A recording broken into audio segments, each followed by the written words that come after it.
నా ఆత్మ గౌరవం నా భారత రాజ్యాంగం. భారత రాజ్యాంగం ఆర్టికల్ 34 ఏదైనా ప్రాంతంలో సైనిక శాసనం అమల్లో ఉన్నప్పుడు ప్రాథమిక హక్కులపై ఆంక్షలు. దేశంలో ఏదైనా ప్రాంతంలో సైనిక చట్టం ప్రకటించినప్పుడు ఆ సమయంలో సైనిక బలగాలు తీసుకున్న చర్యలకు, తద్వారా జరిగిన నష్టాలకు, పరిణామాలకు వారిని బాధ్యులు చేయడానికి వీలు లేదు. పార్లమెంట్ ఒక చట్టం ద్వారా వారి చర్యలకు రక్షణ కల్పిస్తుంది. ప్రాథమిక హక్కులకు భంగం కలిగిందని న్యాయస్థానాన్ని ఆశ్రయించడానికి వీలు లేదు.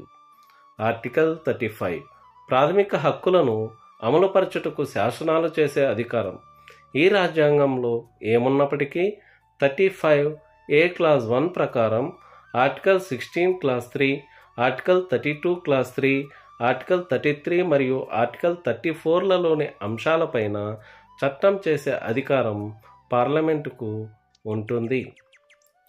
ఆర్టికల్ 35A క్లాజ్ 2 ప్రకారం ప్రాథమిక హక్కుల కింద నేరములుగా ప్రకటించబడిన వాటికి శిక్షణ నిర్ణయించడానికి శాసనాలు చేసే అధికారం పార్లమెంటుకు ఉంది.